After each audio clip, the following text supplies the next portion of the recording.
Hello, welcome, neighbours and friends. This is Faisal Hassan, your member provincial parliament for York Southwestern.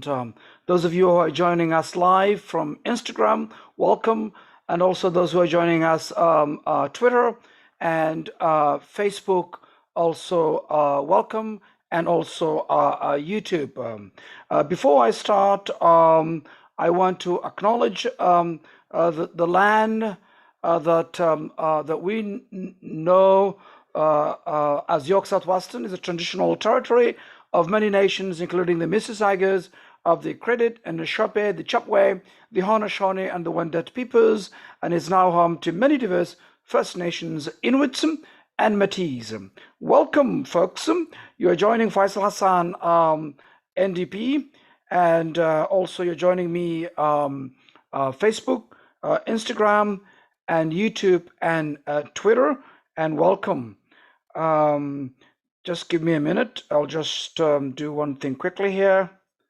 Yes, welcome. And quickly this week, my leader, Andrea Horvath, was here in York Southwestern and yesterday at the Amesbury Arena. And thank you to Women's College, as well as also the Unisom Health Community Center, and also the Canadian Union Postal Workers as well. Thank you to all of you, and thanks to also our leader Andrea Horvath for joining us. Quickly also, folks, today also Amesbury Arena at 155 Colford. You are able to actually get your first dose of vaccine there. It will be open until 6 p.m. tonight. And also those of you who live also Toronto Community Housings at the Jane and Tritui and Martin Eaton Way, there too. You can also get at 7020 at the Tritui Drive.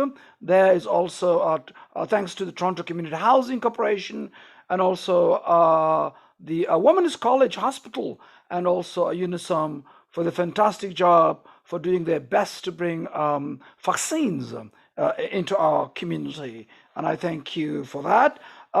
Welcome, folks. Those who are joining Faisal Hassan, NDP, on Facebook, Twitter, and also Instagram, and also my also YouTube as well.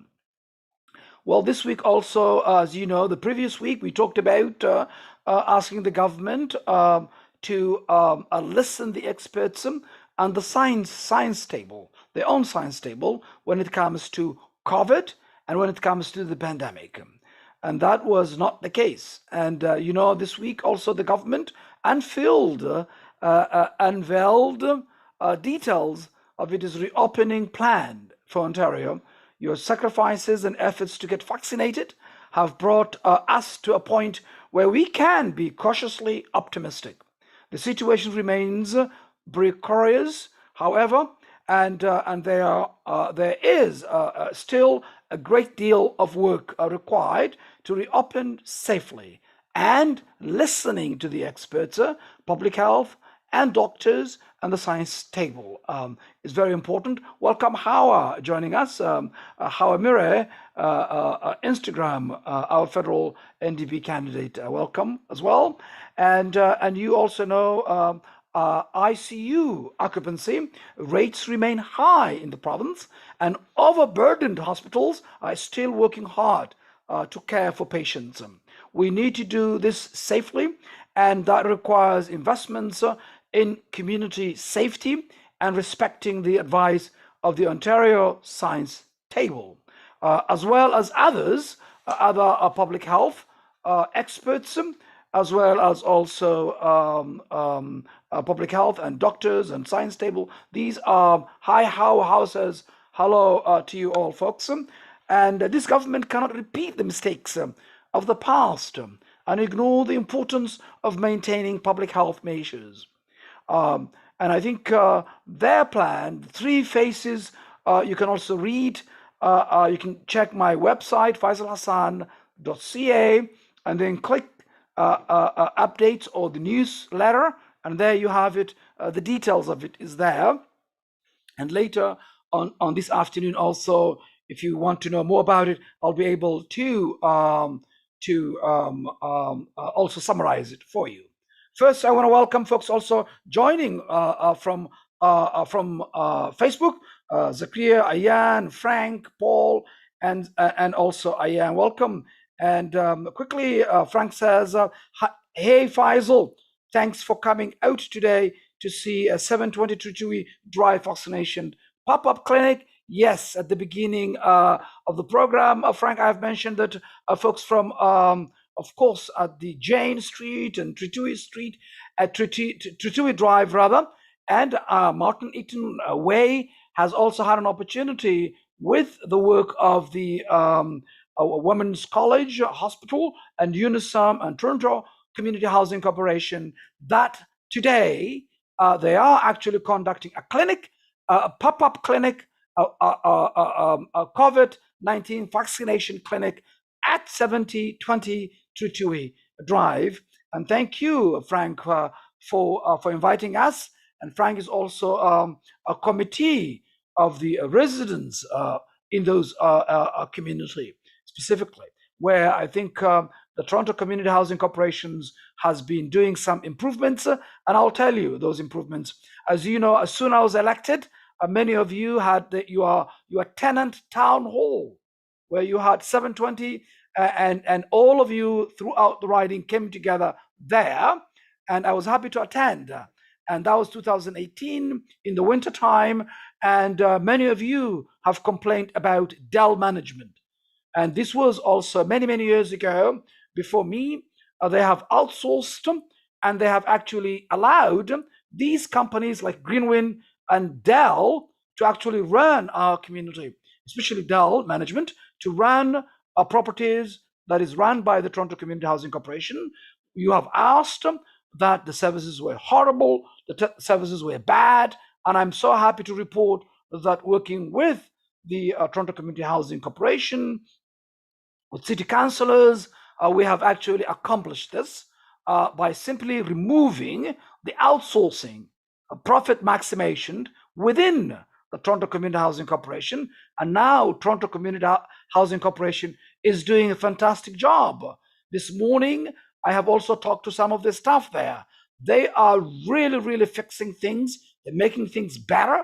And that's why exactly you have asked Toronto Community Housing Corporations to run their own properties and remove these outsourcing companies. And I'm happy to report that in our community, there's no longer going to happen any outsourcing of the properties that the Toronto Community Housing have responsibility to run. And we know when the staff, the employee are really taken care of, they are paid well, then they will do a better job. And that also tells you what's happening within their buildings. They're facilitating pop-ups, clinics, they're working with tenants, and this is also, I think, the retired CEO's contribution, Kevin Marshman, who has done a fantastic job, and also the entire TCHC management and employees. We thank them for that. Thank you for reminding me, Frank, about this. And Frank says the community was really happy to see you there. Well, thank you. And thank you for inviting me. And thank you for the fantastic job for the tenants are getting involved about their community, engaging with the management, the staff. That's the best way to get things done. And I think now Toronto Community Housing Corporation is headed in the right direction. And I'm happy to report that Dell management is out in our community, and Toronto Community Housing has taken their responsibility. They should have never outsourced in the first place, but I'm happy to report that is also my efforts as your member of provincial parliament. As soon as I was elected, I heard your concerns and I have addressed them loud and clear. And I think this was also the efforts of the city councillors and also the board and also the management and the former CEO, Kevin Marshman, who has extensive experience. He has set the board before. He knew many issues, and I think he has delivered. We thank him. It's unfortunate that he has actually needed to continue this, but he has retired, and we hope to work together. The interim CEO and also the future permanent CEO of the Toronto Community Housing Corporation, to make sure that we do continue making sure that the work is done for our community and the tenants here in Toronto Community Housing Corporations. Welcome, Lucky. Ayan says hello to everyone, and Ayan says thank you for working. Thank you for working hard. We thank you. Welcome. Thank you very much. And also, Frank says Faisal put Dell Management on notice that day. David Russell, director of the community for Toronto Community Housing Corporation's buildings, contracted, boldly told Faisal in response, "We're not leaving without a fight." I remember that day clearly. That's advocacy and representation. Well, thank you. And I'm happy to put our community first, to fight to make the lives and the conditions of our communities better. And that's why I'm your member of provincial parliament, and I'll continue to do that. And if you have any concerns, any issues, now also it's an opportunity. They have already created a tenant committee where the tenants can work together and make things better, so that tenants are able to address their concerns directly with the with the management. And I think that's a better way to work together. And if there's anything you guys need, you can also let me know. And again, I want to thank also the Toronto Community Housing Corporation and also Women's College Hospital and Unisom for setting up today for this pop-up clinic for the residents of the Toronto Community Housing Corporations. Well, thank you, folks, and thanks for inviting me this morning as well. Happy to meet with you anytime, and happy to listen to your concerns as well. Well, thanks again, folks. I was talking about we all want to get back to normal because we want to reopen slowly and gradually. And many of you have written to us, and we have delivered. We have actually can call this a victory because we have listened to your concerns, your emails for reopening the outdoor amenities. And exactly that's what we have asked the government last week. And they have voted down our motion from my colleague from Brampton Centre, the official opposition motion, and they voted down again. But this week also we welcome that the outdoor amenities for opening them safely, and that's also a leadership from the official opposition and the NDP. And I know you are following that, and we want to make sure that is happening. Just give me a minute here. Yes, there we are. It's happening. Well, thanks. We all want our children back in school, and we all want to gather with loved ones over the summer, because we have been for too long, 15 months in indoors, and things have been tough, honestly. And that's why we have been asking this government to listen the science table, their own science table, the public health, and also the doctors, the experts, professionals in this regard. And they have not been doing that, and we'll remind them continuously to do so. This is why my colleagues and I have worked so hard on issues like paid sick days and diverting vaccine resources to hit hard communities like ours, because we have asked them early on to bring the vaccines where it's hard hit, the hotspots, the high-risk communities. But this government has not been doing that, but we also welcome now that it is coming to our community. And thanks to the efforts of the Humber River Hospital, also Women's Health, Women's College Hospital, and Unisom here, and also our friends of also Bright Creek Community Health Services that have been also doing a fantastic job as well. They've been serving parts of our community as well. I've also continued to advocate for a permanent vaccine a clinic here in our community. To this day, we do not have a permanent vaccine facility. And it's a shame that communities like ours, which is hard hit, hotspots communities, do not have a permanent vaccine location. And we know that you know the story about a permanent COVID testing center. It took us about 7 months to have it at the 200 church. And I'm happy to fight for that for our community. We cannot continue to be an afterthought. And this is the neglect of the last 15 years. And we need to change that. And as your member of provincial parliament, I will not accept. I want resources and services delivered in our community, like any other communities, and we don't want taking things that long for our community to have a permanent vaccine location here in our community. And that's very important. Also, that there have been an opportunities to lessen the severity of the third wave, and we cannot allow those opportunities to be missed. Once again, there are no shortcuts to defeating this virus, COVID-19. It must be tackled head on, and Ontarians should be empowered to make the right choices to keep our community safe. We have to provide the community information. And I know many of you, we had held town hall meetings that we could have those information. There are efforts being provided, so many translations of languages and so forth. The Ontario Doctors Associations have done that. Many UNISOM has also have those, and also they have professionals with different languages that can also provide people with accurate information.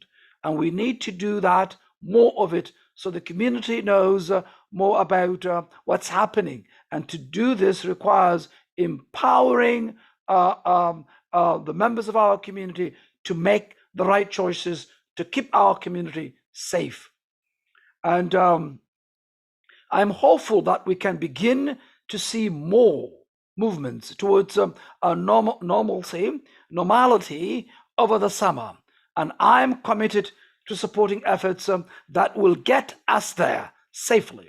I'm also encouraged to see that our work to safely reopen some outdoor amenities has been successful.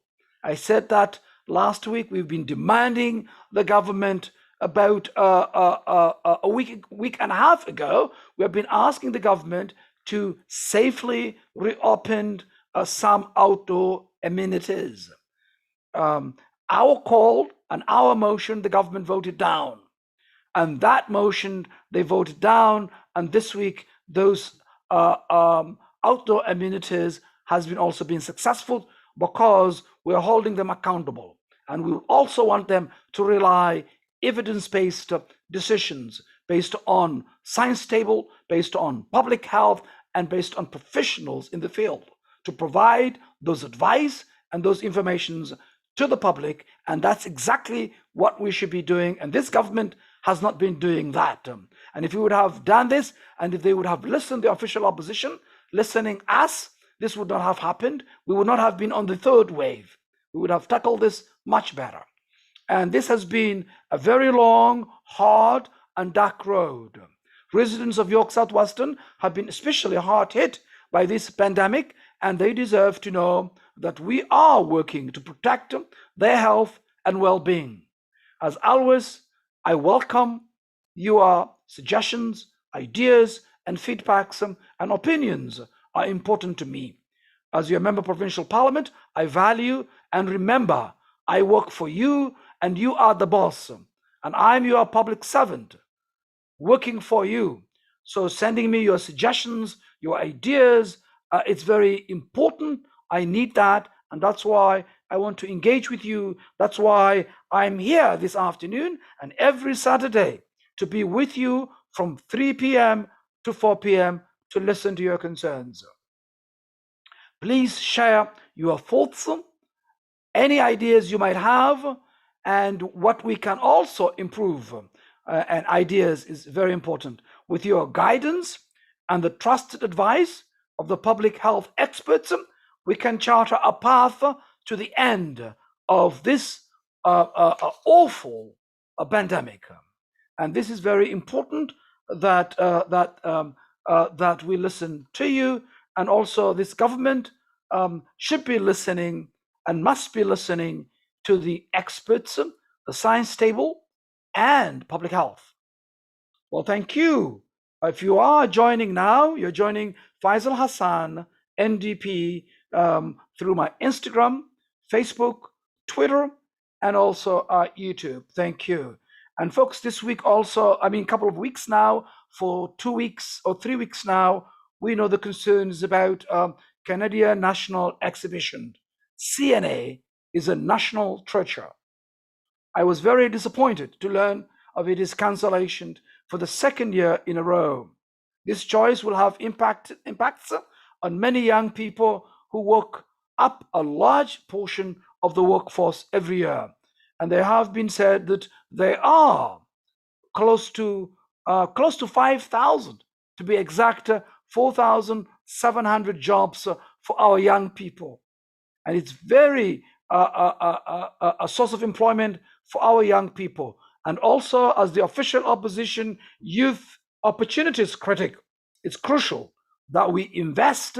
We need to make sure the CNA is there for our young people to create those jobs in the summer and continuously, because the choice will be very impactful on many young people who make up a large portion of the workforce in the CNA exhibition. They rely on summer jobs. Sometimes this might be their first job. They're looking forward every year. And I think it's important that the government, provincial government, supports the CNA. I've urged the government to do more to support young people who have lost out on countless employment opportunities during this pandemic and continue to struggle. And I also encourage them to protect the viability of CNE and these valuable opportunities for young people for years to come.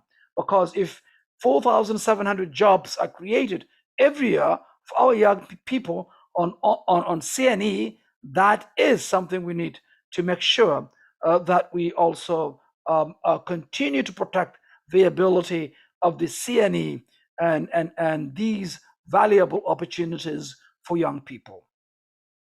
It's very important and vital for our young people. Well, York Southwestern, as your member provincial parliament, and also the official opposition's critic for the official opposition youth opportunities critic, I have also put a statement a week and a half ago specifically regards to the CNE. And I just want to quickly read to you quickly so that you might not be able to have opportunity to read it. So as the official opposition critic for youth opportunities, I'm alarmed that the future viability of CNA is at stake. Families have enjoyed the CNA for 122 years, and over 1.5 million visitors annually have ensured that it is a massive economic engine for Ontario, with $128 million generated annually. Young people benefit by the 4,700 jobs the CNA provides each year, with 20% of the summer jobs going to youth with special needs. It is a valuable contribution to the community. The NDP is urging Doug Ford Conservatives to work with all levels of government to provide financial support needed to ensure the CNE does not close its gates forever, particularly as part of a positive post-pandemic economic plan. We must do everything we can to make sure the CNE continues in the summer of 2022 and for years to come. And this is also a statement I have released a week and a half ago about the CNE. And I want you to also check that on faisalhassan.ca website, my website as well. So that's very important that we also talk about creating also youth jobs,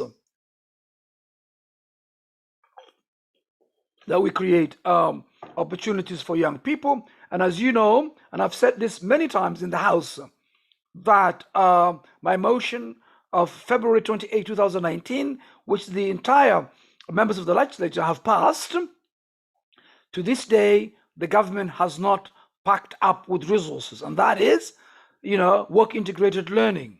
Young people need practical experience to gain experience and internships, placements, and co-ops opportunities. And these are a valuable experience for them, because when they graduate, they are always asked, what is your experience? And if we don't provide them experience while they're in school, then they will not have that opportunity. So the government has not provided those paid positions for young people and youth opportunities to make sure young people have internships, placements, and co-ops, so that they gain paid internships, co-ops, and placements. And this is also, again, the government talks about creating support for young people for opportunities, but does not deliver. And this is, folks, it's happening. I've asked them to create 27,000 positions, and they have created 0 position so far. And that is unacceptable. An NDP government will put this a priority and make sure that we implement, because work and school go hand in hand. It's inseparable. And that's very important, that we also think about school and education, that we prepare our young people into the experiences they need. Also, my motion talked about those who are recent graduates and those who are unemployed. And those who are unemployed, we have said that why don't we also provide them skill trades by providing them internships, co-ops, placements in private sector and also in union workplaces, so that they gain the skill traits that are necessary, so we can put our young people to work. And this can be also a post-pandemic economic recovery, so that we invest jobs, opportunities in the construction industry. And these are folks who are unemployed at the moment, have no opportunities. So as the youth opportunities critic, I have been asking this government to act, create jobs and opportunities for young people. Well, an NDP government will put jobs and opportunities for young people and for the unemployed first, and will put front and center, because that's how we need to think differently. We need to create work integrated learning, so that young people know that they will be able to have paid internships, co-ops, and placements, every field of study, so that they gain the experience necessary and they build a network required for them to obtain jobs and opportunities. They should do that while they are in universities and in colleges. And those who are unemployed, we should also put them to work and provide them skills and opportunities necessary for them to be a productive member of our community. So that's very important. And also, quickly here, welcome, folks. Those who just joined, welcome. You are joined Faisal Hassan. You're a member provincial parliament for York Southwestern. And those who are joining, Faisal Hassan, NDP in Instagram, and also Faisal Hassan, NDP on Twitter and Facebook. Welcome. And also, welcome, yes, all those different forums, welcome. Quickly, Frank says, your February 2019 bill helps end the exploitative nature of employers to abuse students' desire to gain paid experience while studying. I have seen this myself in the workplace. Truly a shame the Ford government is not acting on the bill. Well, thank you. And this, they have voted, but they have not delivered. And this is the question. And this is also, they say that they have a plan for support for young people and unemployed, and this government has 0 plan. Because if they have plan, if they think my motion is something they can support it, then why don't you deliver resources needed? And they have not done that. They had at least 2 years, 2020 to 2019, 2000. Now we are in the middle of 2021.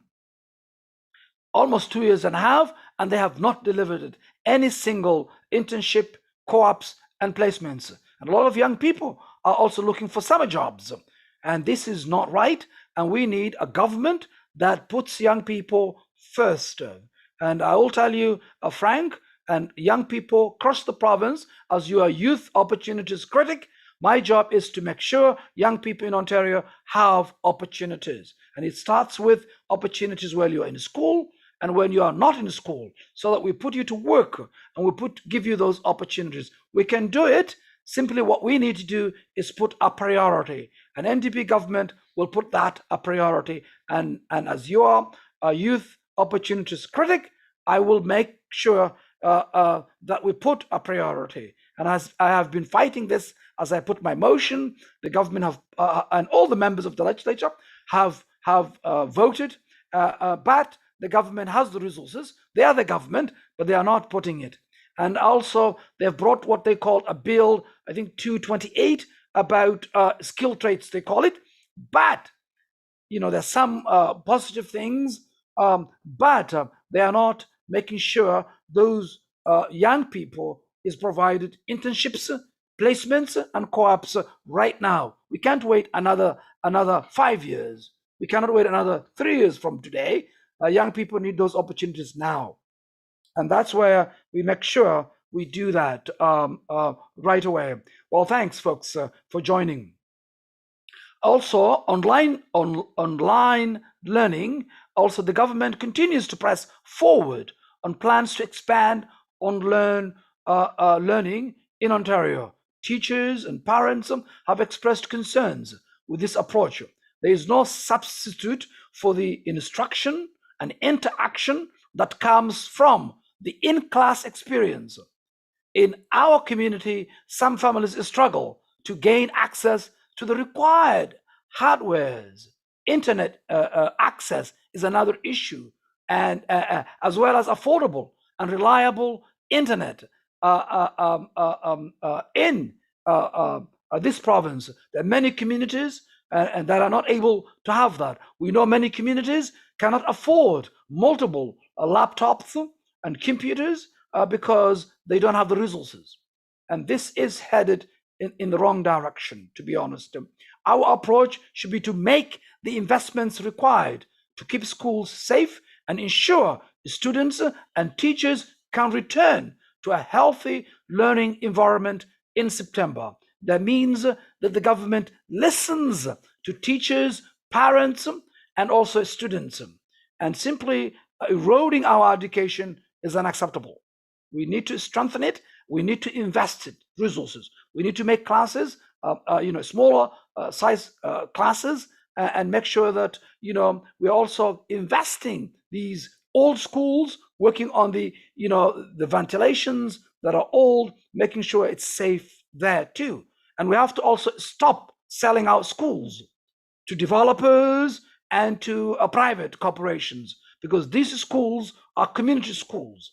If the public school does not no longer required, then the Catholic schools need it. If the Catholic schools no longer require, then we will use it for a community hubs, because these are also facilities that the community needs it, because we don't have a lot of community centers and a lot of recreational places, and that policy is not right, and we must change that as well, and make it better, to make sure that our young people have a place where they can come to after school ends at 3:00, so they could also continue learning other skills, and also recreational activities, whether they want to play basketball, soccer, or other games, but the schools are no longer open to them.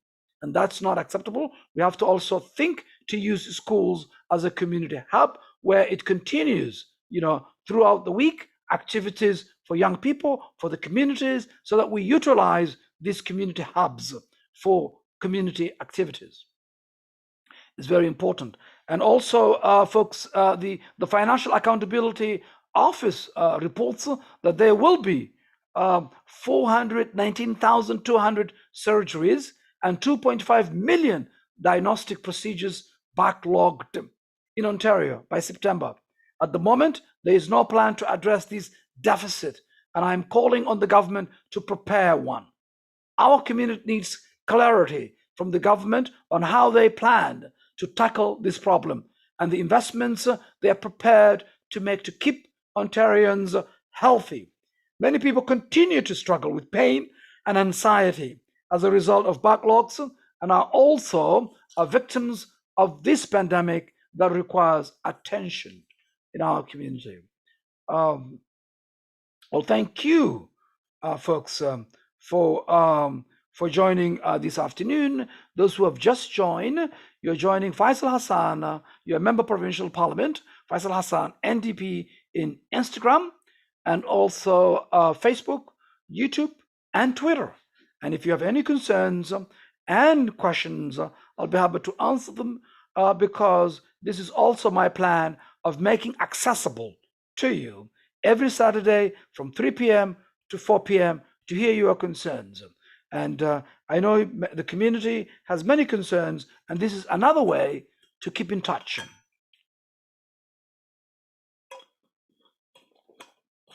And if you want to email me, my email is fhassan-co@ndp.on.ca.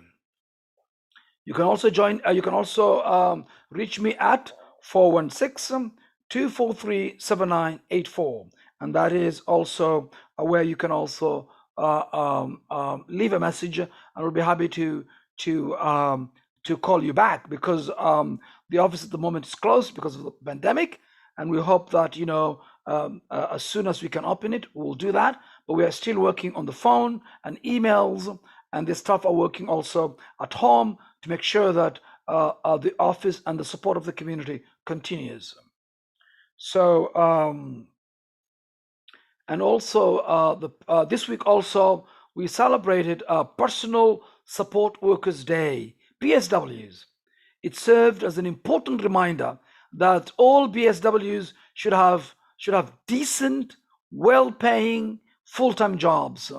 We are determined to bring more help and hope to PSWs who have always been heroes, frontline heroes, who have done so much to our community. And many of you, PSWs, come from York Southwestern. You have done so much as you are essential workers, and this government has not treated you well. But remember, we are going to make sure that you have decent, well-paying, full-time jobs. We are determined to bring more help and hope to you. You are doing a fantastic job, and you are our heroes. I want to take this opportunity to thank you. The government has consistently opposed our efforts to improve the lives and working conditions of PSWs. Valuable proposals such as the permanent $4 increase have been voted down. But we will continue to hold the government accountable for its treatment of our frontline heroes.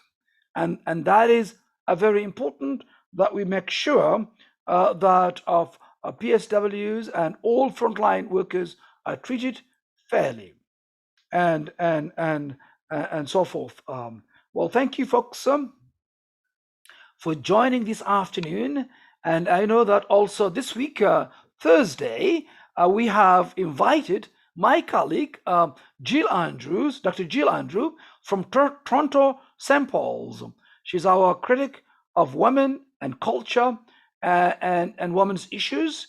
And she also brought 2 weeks ago a motion about AGIs, above guidelines increases, and that was also something, really an opportunity for this government to ban at least 12 months after the pandemic ends for the annual, for the above guideline increases. And we thank Jill and her team for joining us.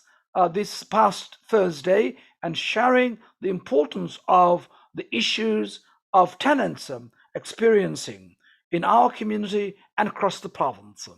It was very important that we fight for tenants, especially above guideline increases. We know that every year, in some cases, some of you have called me asking why every year your landlord is actually adding up extra $50 again and again and again. And this is annual rent increases. Above,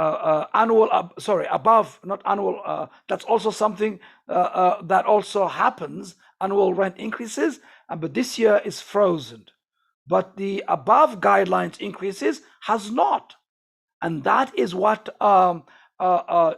Jill Andrew, MPP from Toronto St. Paul's, put forward a motion at the legislature, which I was proud to debate and also support it. And but unfortunately, Ford Conservatives voted down again and again, as they have voted many bills and many motions that we put forward to the legislature. And I thank her also for joining us this week. And also, folks, this week, my leader, Andrea Horvath, was here in New York Southwestern, and we thank her. And also, folks, James and Devon, who also joined us here in New York Southwestern for really visiting us and seeing the challenges of COVID, and to also thank the teams here in New York Southwestern with Women's College Hospital and Unisom. And also yesterday, also the workers, Canadian Union of Postal Workers was also there to receive their shots yesterday. And even today they are also open Amesbury Arena, 155 Colford Road, that is Colford and Lawrence. And there it's open to public and members of our community until 6 p.m. tonight. And 6 p.m. this evening, and that also it's an opportunity for everyone to actually take advantage, to take advantage of that. And also this afternoon, also it's continuing at 720 Tritiwi Drive, residents of the Toronto Community Housing Corporation. That also the efforts of Unison and Women's College Hospital is also doing that. And we thank them, and we thank also our leader for coming to York Southwestern yesterday, and also seeing also the fight we are fighting here and representing the people of York Southwestern to have a permanent vaccine facility here in our community, and to have more pop-ups continuously every day, so the people who cannot book appointments can actually get their vaccines here. And that's also something that's needed to continue to happen in our community. And again, I'll thank Andrea Horvath and also my leader, the leader of the official opposition, for visiting us yesterday here in York Southwestern. And thank you to everyone also who supported the community, and also who are supporting the volunteers that are also doing today, as well as the pop-up today at the 720 Jane Street and the Martin Eaton Way and Trituwi Drive, and also Amesbury Arena this afternoon. And also this week they will continue in other schools in our community, and I'll be able to share them as soon as we have more details where it's going to be, so that you can take advantage of that. But still, we need a permanent vaccine location in our community. At the moment, we do not have it. Still, our community is going outside of our community, except the pop-ups that is coming to us. And we appreciate those pop-ups, but we need more support, as we have been termed as hotspot and high-risk community right here in York Southwestern. Well, thanks. If you just join, you're joining Faisal Hassan. You're a member of Provincial Parliament for York Southwestern. And I know earlier, Hawa Mire joined us. She's the federal NDP candidate. And you will be hearing her more about as she will be speaking to you continuously.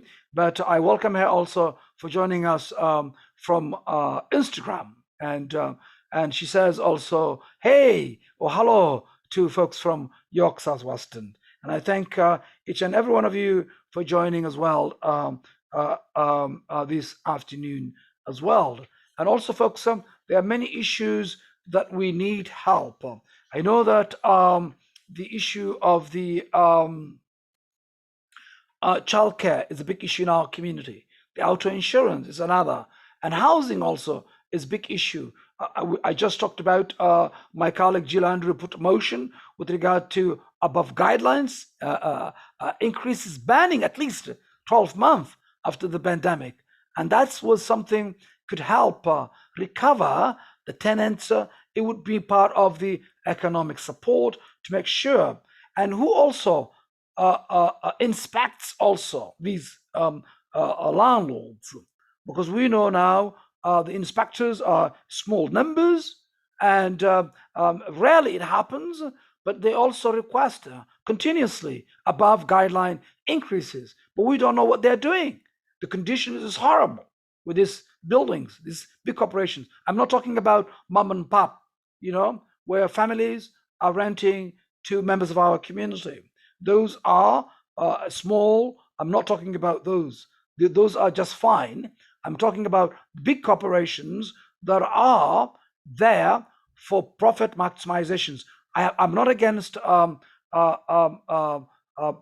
making money, but what they are trying to do is just to push the community members out. If every year you're increasing annual above guideline increases, and also annual increases is addition to that, then eventually the community members won't be able to afford it.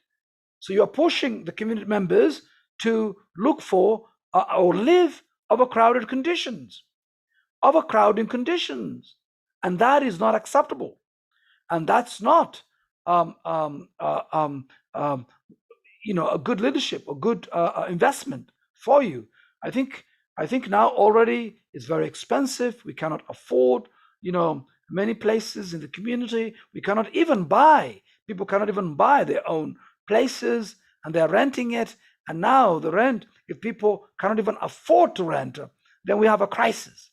And that's why we need to look into the above guideline increases and ban them altogether. But what my colleague, Jill Andrew, put her motion was, it was a motion about banning only 12 months after the pandemic, to give some sort of support and continuation to recover. Folks who have lost so many jobs, things have been tough, and the community have struggled, and those are the things the community have wanted to ask. So unfortunately, the government voted it down. It's unfortunate that has happened, but we won't give up. Jill Andrew is a fighter, so do I. So we will make sure that we continue to fight to make sure we change these conditions for you. The renters, the community members who are being asked every month to pay extra $100, extra $50 continuously. And sooner or later, you won't be able to afford it. And this was also includes commercial buildings as well. So we also do that phase as well to make sure people are given relief and support in this regard.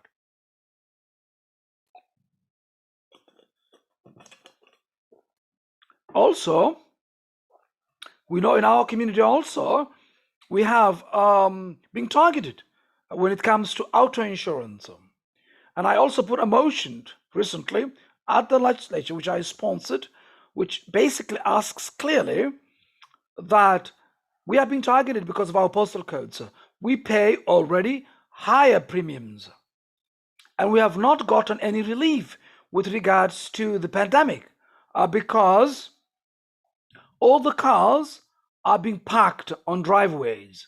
They're sitting somewhere, and we're paying higher premiums continuously. Auto insurance is unacceptable what's happening, and I understand they're in the business of making money, but how much money do you want to continuously make? Well, people are doing their part. they're safe drivers. The auto accidents is down 50%. People are driving less at the moment, you know, and still we have been asked to pay higher auto insurance premiums. And this is unacceptable. So my motion will be asking a relief and also eliminating and ending postal code discrimination. And we don't want the industry, auto insurance industry, to come up with another requirement, to create another barriers or obstacles to drivers. The reason drivers are driving in our community because we do not have efficient transit, because all the jobs have left in our community. It's somewhere else. So people have to go far to work. And sometimes the buses, it's taking 20 minutes wait or more, and it takes them to travel to work more than an hour, more than 2 hours, and sometimes they're late at work. That's why they've invested to own a car. And then we have been targeted because of that reason. Then they have to pay higher premiums of auto insurance, which is unacceptable. I have also been fighting this since I have been elected, and I will continue to fight until we get results. All we are asking is fairness. Fairness to drivers and fairness to members of our community, because it's wrong to ask us to pay higher premium rates simply because where we live. Non injusto. This is not right. We need to fix this, and we will do it. An NDP government will fix it. And we have seen this government, we have asked, at least we put many motions, and also including my motion and many bills as well about auto insurance issues. And this government have voted down. They voted down Kevin Yard's motion from Brampton North. They voted down Gruton Singh's bill from Brampton East. They voted down my colleague Tom Rokosevich from Humber River Black Creek. And my motion has not been debated, but we hope they learn from this and they support us and they support their constituency, because many of them also in the GTA, that they have many seats. These conservatives are paying higher premium rates. And folks, they have let you down again in this file and many files. And we will press on, because all we are asking is fairness. And we deserve to pay less auto insurance because we drive safely. We have the drivers here are good drivers, and there have been also reports of less accidents that has been happening. So why is it based on our postal insurance? It should be based on our driving record and the car we drive, period. Nothing else, no other criteria, because if you're just looking to simply make money on the backs of decent, hardworking people, it's unacceptable. And we've got to send a strong message to tell them we are not against them for you to make money, but we want fairness. And this is not happening, and we must change. And I know many of you I've met, you've agreed with me. The insurance companies, you came to my office, we talked, you said you're going to do something about it. We want something to be done. And we are asking relief, 50% to return to the residents. And in my community of York Southwestern, people haven't gotten any relief. I, as a driver, also haven't gotten any relief. So do my constituents. And this is a fact. So we need that support continuously to be provided to us. And that's very important that that is addressed. So that's a very important issue. And quickly, Ahmed Bauer says postal code rate differential is discrimination. The Ontario Human Rights Commission or the Canadian Human Rights Commission should look into this. Faisal, can your party ask for an inquiry into this? Well, I think this is something requires a legislation. because the auto insurance should not be based on a postal code. I mean, I think that's a very important, and benefits should be given to residents.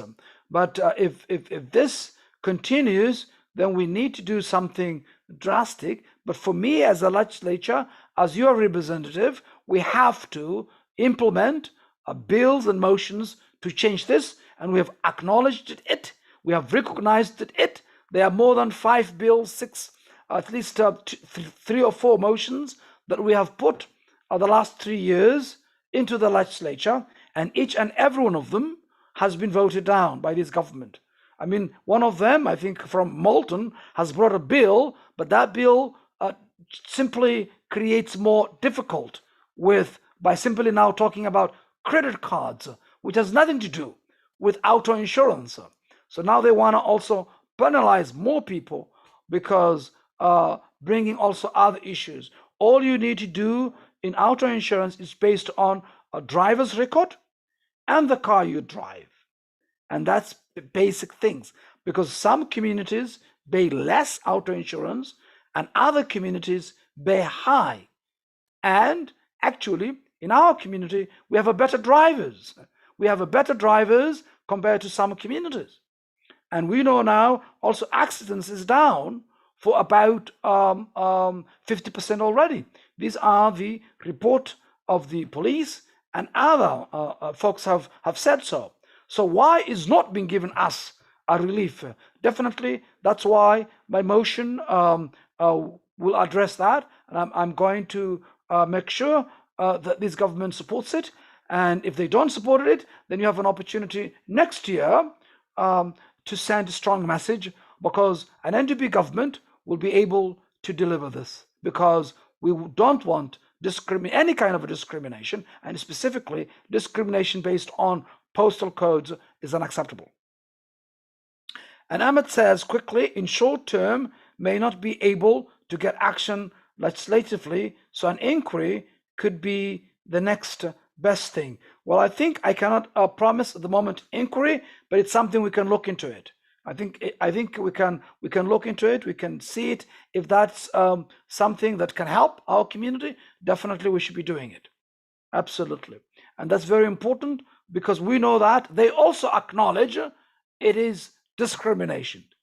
Then all they need to do is end it, end this practice of postal code discrimination, because it's an idea, it's time come to an end. And definitely we don't want any kind of discrimination targeting our community and the members of any community in Ontario. Okay, so that's also another thing that we need to that that I've already put a motion in the legislature, and hopefully we'll be able to debate the months to come, hopefully, to address this. Well, again, folks, thank you again for joining me another Saturday from 3 to 4 to discuss about the important issues of the week, and also to hear your concerns about the important issues to you. And you have been joining me Twitter, Faisal Hassan NDP, Instagram, Faisal Hassan NDP, and also my page, Faisal Hassan NDP, and my YouTube as well. If you haven't subscribed my YouTube, please do so. And also make sure you get instant quickly. If you're not following me on my page, please do so. And also do Instagram and Twitter, so you get also updates of what's happening in the community. Until then, folks, enjoy the Victoria long weekend. I know things have been tough, but have some fun. Come out, walk, exercise. And until then, I'll say to you goodbye. I will see you again next Saturday from 3 to 4. And thank you for joining me this afternoon again. Until then, goodbye.